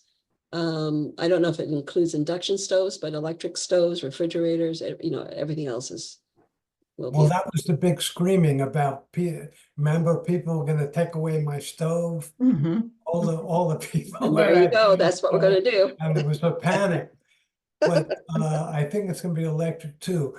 The reason I thought this was really important was connected to the Winston Farm. Right. And we're gonna eventually give recommendations to the town. if this law is going to be into effect probably before their building, then they're going to be mandated on every residential building in that property to be electric, and possibly some of the commercial places too. So it's built into our argument to generate that idea through this law. So that's mainly my interest. Well, And of course, that would translate to everything in the town. okay, so that we could integrate that, we align with that. If we decided it's a law, find out, align our, goals toward that. I would hope so. Okay. That brings us back to the plan, because I did have under the residential section, we didn't look at the strategies there, but I did have there require what we're talking about, all electric. And Skip and I talked about it, and we thought that that might not fly, it might be too strong. And I changed the word from require to ensure. So if we know that this is going to be if we know that this is going to be a law, and then I'll change from ensure back to require. Okay. And Remember that it could discussion, be Skip? you could put in based on that law. Yeah, we should put on, rather than having this document be seen as making that requirement. Right. Yes. This exactly. document aligns with, or whatever word we want to use, the law, blah, blah, blah, blah, Right. that buildings, and then just state what the statement of all electric 7 stories or less, blah, blah, blah. Okay. So that our goals are that of the laws of New York State. Right. And not that we're implementing this on our own. Or requiring it. Right. We're not requiring it. We're just saying this is the law. The word align just keeps coming up in my head. It's stuck there. But what other word that says, Guarantee. Yeah, whatever, that we go along with the New York State laws. And then that will make it. It's the New York State laws that are requiring it, not our plan. Absolutely. So. Or maybe something about, we recommend preparing the town developers to knowingly know, or to adopt, knowing that this is coming, that to prepare them to be ready for that. Okay, we should prepare to be, follow the laws of New York State. Yeah, yeah.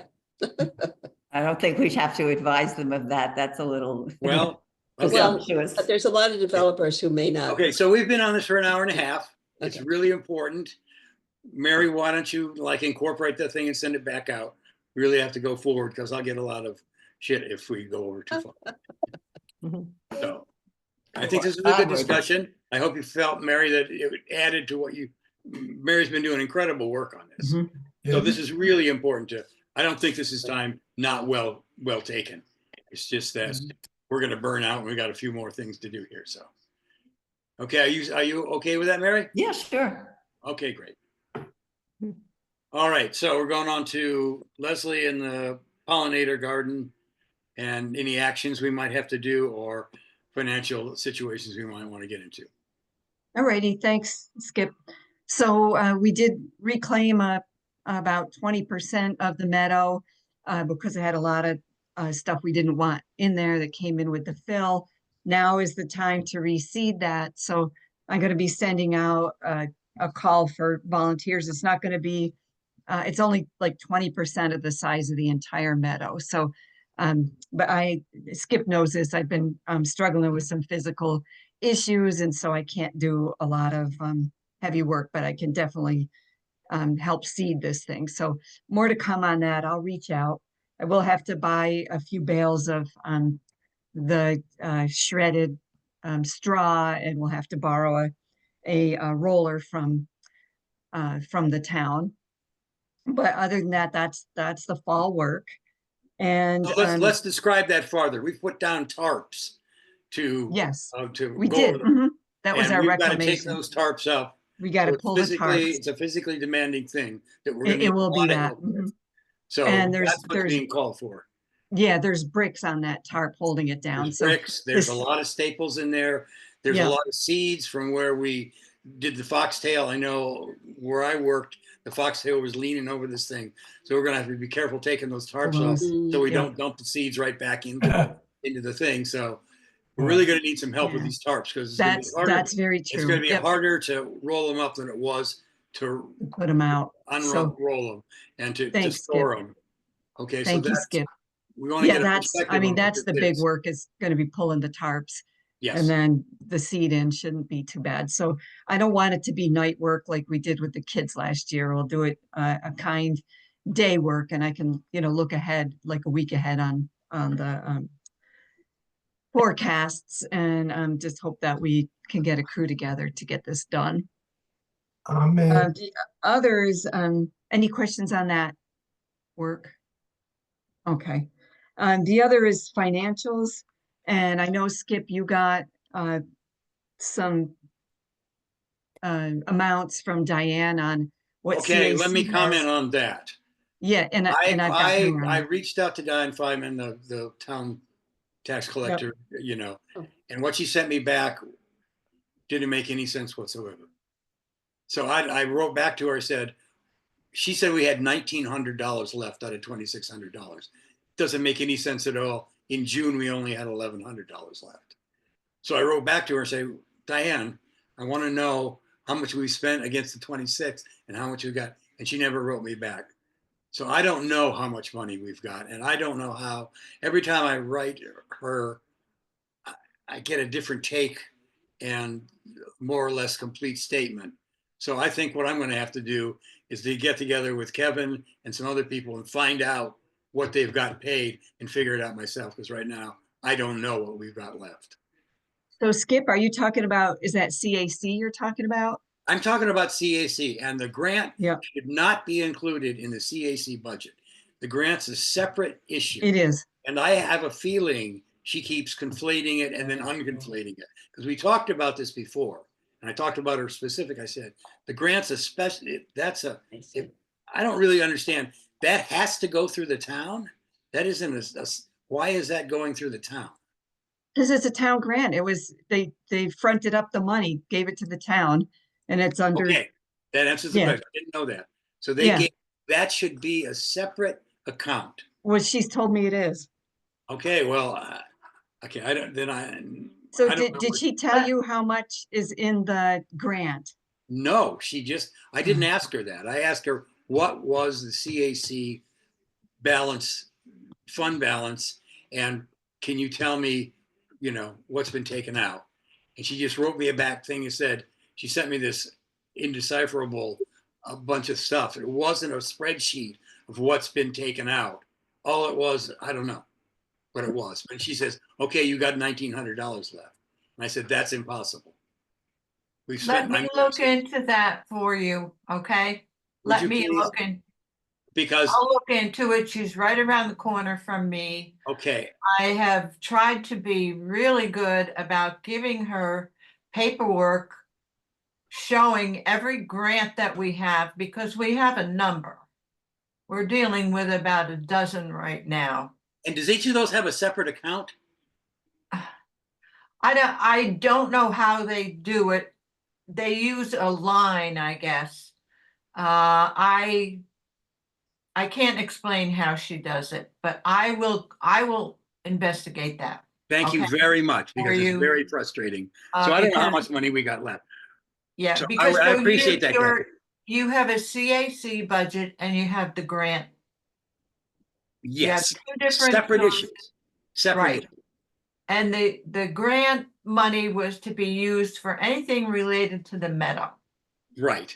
And not any other. See, that's why it shouldn't be conflated into the CAC budget, because it's separate from that. I'll talk to her about it. We'll find out what's going on. And Leslie, you wrote me and said you thought there was enough money left in the grant to cover what we needed for the meadow. Is that correct? Well, let me get some words in edgewise here. I asked Greg today, Greg, Chorvas today for labor and wages because we put $1,200 in the grant for that. And he said, is there a certain amount that I should bill for? And I didn't want to say, yes, there's $1,200 because as far as I knew, the only thing we were going to be billed with was that staff that helped us dig holes and plant, and then the staff that help us put in the sign standard in the fence. So I was expecting something well under $1,200. At 4:30 this afternoon, I got an email with a spreadsheet, $3,255.24 labor for all of the site work that they did last fall, which I was under the understanding when we applied for this grant, we said, you know, what will the in-kind services that the town of Saugerties will provide. And so it was completely, you know, news to me. And I think they probably know darn well that we don't have that money. And that is $3,255 out of a $3,450 grant. So clearly we're not going to be able to do that. Well, you need So- to tell him that it was supposed to be in-kind contribution by the town. That's all. Just tell Yeah, him. so but we're happy to pay, you know, once the site work was done, the labor that they, you know, provided for you know, to help us and you know, on site help us. So yeah, and I have the old email exchanges and stuff. So my calculations, and I was hoping that Skip that you'd gotten the number on our grant. I believe we have $664 left in the grant. Without If paying that him is- his $3,000? What? Without paying him his $3,000? Oh, yeah, that's what we have but what I need to know is if the interpretive sign and materials, all the interpretive sign, the materials and the fence, the design and everything, all in came to around number $684. If that could be charged to our CAC account, or maybe it already has been, I don't know. But I calculated what I think we should have in our grant, assuming that the grant covered the interpretive sign design and the materials that you and I built the fence and the signpost and stuff out of Skip. And so if in fact that was charged to CAC, I know CAC said they would cover the sign. If that was charged to CAC, that could account for the difference. You said you have No. $1,900 out of $2,600. That's $700 gone. So But what Kevin's being paid 100 to 120 bucks a month. All that's come out. So it's impossible. The $1,900, it's totally impossible that amount is left in the account. well, now I'm completely confused. Who pays Greg $120 a month from our pollinator meadow? I don't know anything about that. No, you're not. Kevin, the person who is. Oh, Kevin. Oh, I'm sorry. Right. So that's $100 a month. So that's got to be, you know, $1,000, $1,100, you know, Okay. out of the 26, plus the Zoom charges, plus Repair Cafe, plus, you know, a couple other things. We only have a couple of $100 left, if that. So I don't know where Greg gets the $3,000. Well, I mean, I could share that spreadsheet with you, but we did have a $1,200 set aside for labor that I was trying to save. But then if we, you know, we decide to do the sign and blah, blah, blah. So, you know, we got like, if I'm calculating it right, like under $700 left in our grant that we could pay Greg with. So, you know, what we should try to make up that difference with the CAC funding. Well, I have no idea how much is CAC. It's less, I'm sure it's less than 500. Yeah. Leslie, if I can jump in here, you're gonna be in trouble with whoever gave you the grant if you give him money for what should be in-kind stuff. So that really needs to be teased out and figure out if Right. that What he's billing you for is in-kind stuff that you cannot pay him for. That'll get you in trouble with Exactly whoever right. grant. No, Yeah. that's right. And Kathleen, can you help us figure this out?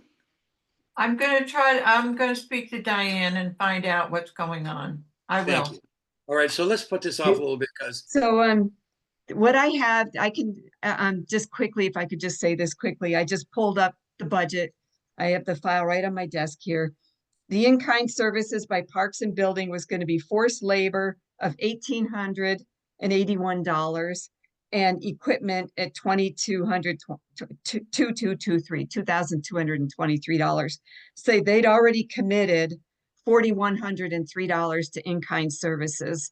And that's Greg signed off on that. So, you know, I would say we take that 3255.24, pull out the 1881, and that's really what they're owed. But I mean, they can't get blood out of a stone. If we don't have the money, we don't have the money.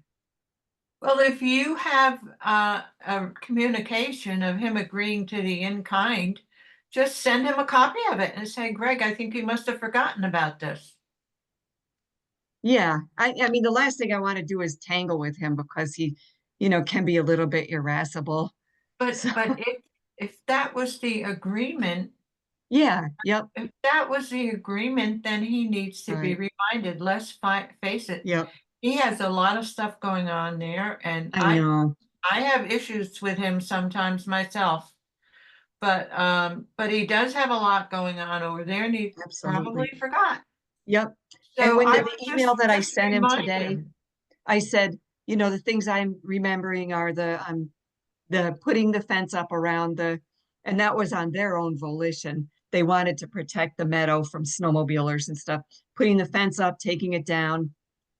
And then whatever assistance they gave directly to our crews this summer on 2 separate days. So that's what I was expecting.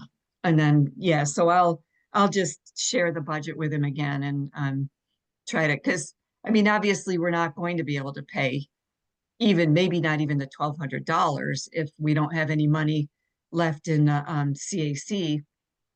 And we need to know if that if the sign was charged to, I think it was only the design that was going to get because Anna Lendway sent the invoice directly to the town to get paid. And so what I don't know is if it got paid out of our grant or out of the CAC budget. How do you spell her last name? Landewe, something Yes. like that. Yes, that's right. Okay. Anna Landaway. Yeah, so now, so I take Supposed to that come out back, of the Skip, grant. on, you know, whether we're gonna have enough money or not. I mean, it remains to be seen now, because now it's confusing to me whether or not that Anna Lendaway's invoice got paid through the CAC or through the grant. Okay. Skip, Yes, what, sir. have you checked the budget line for next year? That was next on the list. I asked Zach, he said he would be here by now. I asked him if he wasn't going to be here to see if what came through on the budget.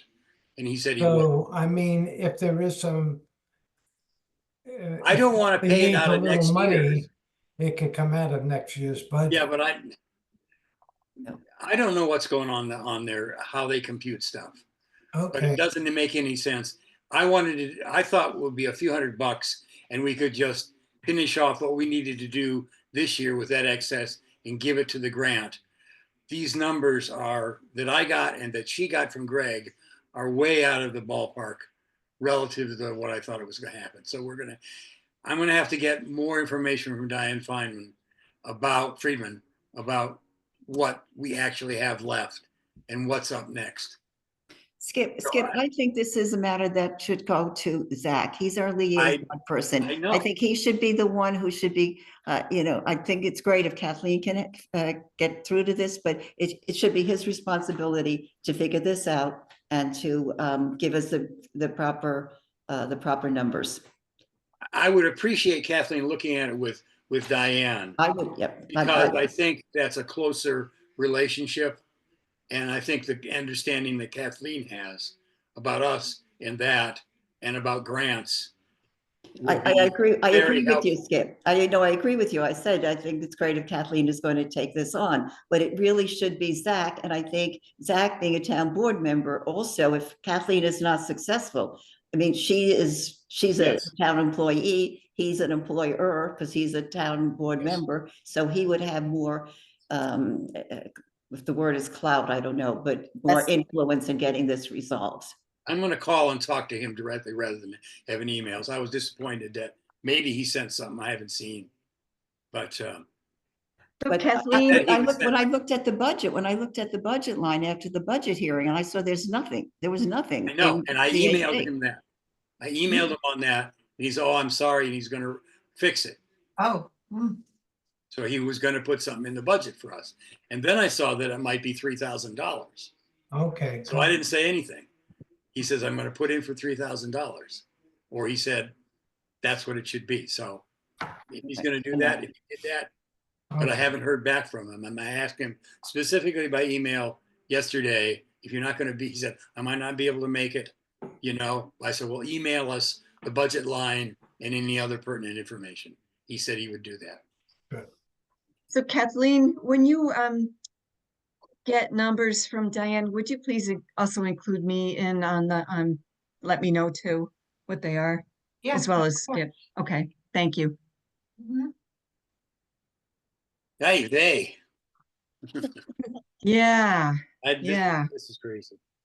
All right, what about flushable wipes? You want to talk? Oh, about okay, that? well, I report on the EMC, so won't spend time on everything that EMC has been doing, but there are two bills in the New York State Legislature on flushable wipes. All over the country, sewage treatment operators are reporting that those things are clogging up all of the pipes and really raising havoc in the sewage treatment business. So the EMC is going to discuss some information sharing and the possibility of an educational program. So I think, that makes some degree of sense. And anything else? Oh, the Lower Esopus Stream Management Plan is finalized. It's online, and the county is proposing to hire a watershed coordinator for the Esopus watershed. It's to be determined. They would have to obviously get money for that. And I think that's probably the two. Oh, and Ulster County will be hosting next year's annual municipal CAC, statewide CAC associations, or what do we call it? Conservation Advisory Councils.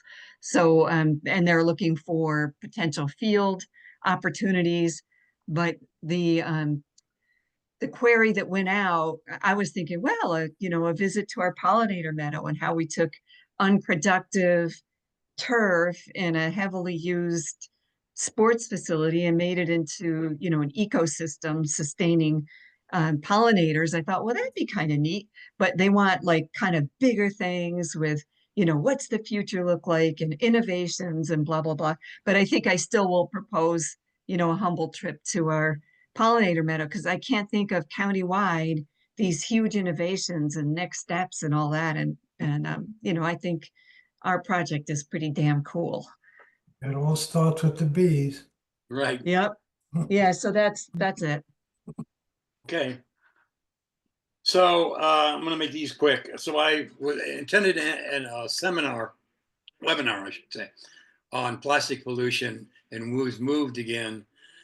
We're not going to get much help from the feds, and the state is. And the emphasis on this webinar was that cities and towns were taking action relative to plastic pollution. And what it brought up in my mind is the success we had with the zero waste program at the Garlic Festival, and how that might be included in larger other things that the town has, other events that the town has. you know, there's a lot of baseball going on. There's a lot of other gatherings, and how that might be implemented into that. Because Greg Charvis, as rest as he can be, was really impressed with the zero waste thing and how little they had to clean up later. So it seems like there's an opportunity here for the town to get involved in that, to reduce pollution, plus help out the stadium, you know, the grounds. So I wanted to talk about that. If anybody else wants to be involved with me on that, I wanted to talk to Zach about it to see if, because he was impressed also with what happened with the zero waste, and if there was any talk or any way of getting that on the town board's, you know, radar to do something about that. So that was what I wanted to bring up by that. But Zach's not here, and if anybody else wants to join me in that, I would be happy to know about that. Elizabeth? Well, yes, Skip, I agree with you. The last 2 or 3, maybe 3 years, at least 2 years, I've volunteered for that. And Josephine has done a tremendous work on coordinating everything. I think she gets help from SUNY students. I was standing with 2 young fellows. But it is a tremendous task, and I'm I was really tired at the end of the morning. She came and relieved me, but I also thought that if there could be some educational initiative about microplastics, because that's really becoming a problem. It's in people's bodies, and you know, and it's something that you know, if we could have some educational project at the library on that or something. Why don't you investigate that? Why don't you find out how? Okay, I will, because that would be really good. Okay, I finished Al Gore's climate leadership program, and there was some mention of that. So I'll once you put some suggestions together about where we might want to educate people, how we might do that. Okay. Because that's a little bit separate from what I'm producing, but certainly it's significant and another task. So let's. And I agree with you that we have to, on the local and state level, we'll have to work harder, because the feds aren't going to give us any help for the next few years. Yeah, so that you can work on some education, that would be great. Okay. Carol? I'm just curious about how Greg Chorvis's life was simplified by having this set up this way for the Garlic Festival. And I'm wondering if there's some sort of, we're exactly these point. Things, and so he doesn't have to do as much over here, but we want him to do more over in the pollinator. Exactly. That's where I was heading. So. Yep. That's what I'm thinking. There can be some coordination, especially since it was done in that facility anyway. So yeah, I was hoping that maybe Zach could, you know, push some things. Any other people? All right. So relative to Winston Farm and comments on Winston Farm, Stephen and Elizabeth did a great comment on deforestation, which I included in the, you know, the outreach for the meeting, and sent it to you before on the 14th too. And why I wanted to send that around is that although it's in their court right now, you know, in the producer's court right now, time will come when it's time for us to comment. And the form of our comments, I think, is very important. And I think Stephen did a great job on presenting that issue, presenting the questions, and then had a lot of backup with facts. I think it was a great form. It might have been a little bit too much, but it was really good. So I think when we have questions about this, you know, if anybody has other comments about the DGEIS and stuff, think about a form of putting those comments and those questions in something like Steve did, because I think that would be very effective. I sent it to Adriana. Wait, let me finish. Okay. Sorry. I sent it to Adriana to get comments on it. She said that it was very thorough, a bit dense, but every significant comment has to be addressed. So if the comments are as clear as what Stephen put on the top, and then there's backup information on that, that's a very strong case. And even if the topic is covered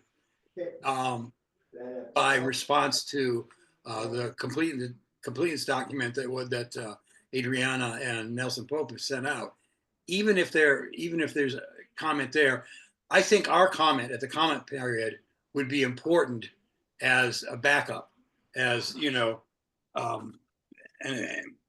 a way of emphasizing the point. So that's why I put that in. I want you to look at that and see what you think. Doesn't have to be quite as dense as that, but that's the kind of form rather than simply doing an NIMBY comment. So I think it's important to look at that and see what's been done there. So is there any questions about that? Yes. Well, as I recall, Skip, she said, "Why don't you put it all in a bullet points?" And I questioned how much She fat. didn't say all. She said the questions in bullet point, not Oh, all. okay. She Good. wanted to see at the top the questions that needed to be specifically answered as possibly, not necessarily, but as possibly. So it's clear what the comments and questions are, and then leave the rest at the bottom for backup in case there Okay. needs to be support. She did not say the whole thing should be in bullet points. Okay, good. Okay. Any other questions? All right. Town liaison is not here. I just looked at my phone. He didn't send anything, so we'll have to wait for our liaison report. So is there anything from the planning board that's significant, Carol? There are two more developments that are in progress. One is over on 9W for a 50-unit mixed-use housing. And the other one's at 14 Stevens Court is sort of revisiting it. It's the one that's behind the Namaste area. The Dunkin' Donuts, I don't know if you guys know where that is on 9W. Yeah. And in behind there was going to be all sorts of different developments. This is the latest version. And it just came in front of our board. So we're reviewing it, but we are, that's where the comment came up about the EVs, and we're just in the beginning progress of this. All righty. So is Stephen here? Yeah, just 1 second, Skip. Well, I'll, so Stephen's been working on, he did a great job on this comment. I thought it was excellent work. And he's been at a few of our meetings, and I think he would like to join CAC. So although all he has to really do, we're going to have 1 or 2 vacancies come the first of the year, and he's expressed interest in being on there. We don't really have to vote on that, but we certainly would like to encourage him. So, Hey, Carol, where's that 50 unit mixed use development? It's a 50 unit, and it's What- on 3190 Route 9W. 9W. Okay, thank you. Below Simmons No. Plaza, I think, Okay. around that area. Oh, That's doesn't why seem I like there's wanna any know- space there. I want to know when they're going to put in the traffic lights. Right, that's what I was pushing Awful. last night or 2 nights ago. Terrible. Oh, it's Yeah, Getting it's out of worse that. than it used. Worse than it used to be getting off the throughway at exit 20. You remember that? And now they finally put in the light. That's where we're at on 9W now. It's terrible. so Stephen, okay. Yes, thank you for the comments. I thought it was exemplary. well, And I thanks. just talked to the rest of them about using it possibly as a guide for other people's comments toward the DGEIS. And also, I'd really like you to be on the CAC. You expressed interest for it. So I just wanted to put it in front of the rest of the group. I think everybody's positive about this. And I think what you have to do is just put a request into the town board to be on the CAC. There'll be 2. Oh, okay. So, Nominate myself. right. And I don't think there's a nomination process, but I think everybody here appreciates what you've done and would be supportive of that. So Oh, I thank just you. think, Glad to help. thank you. Don't they contact him, or should he contact no, them? he's going to write a letter saying I would like to be on the CAC. Okay. And I thought Zach would be here also, who could guide him through that. But it's pretty simple. It's Yeah. pretty simple. yeah, I just, Requested. if you email the town supervisor and CC Zach and CC Terry Woods that you're interested in appointments, I think the sooner the better, because it's December now and they actually put out a request back in October. So Stephen, I think it's, as soon as possible to send the email. And I think Skip, we had talked, and maybe Skip would send an email as well saying that, that the that the CAC would support, supports this appointment, so. Okay. Right, great. Thank you. Thank you for stepping up. Really appreciate it. Are there any other announcements? Are there any other announcements? Okay. Twice. Motion Okay. to adjourn. So I will, Leslie, let's get together and figure out this.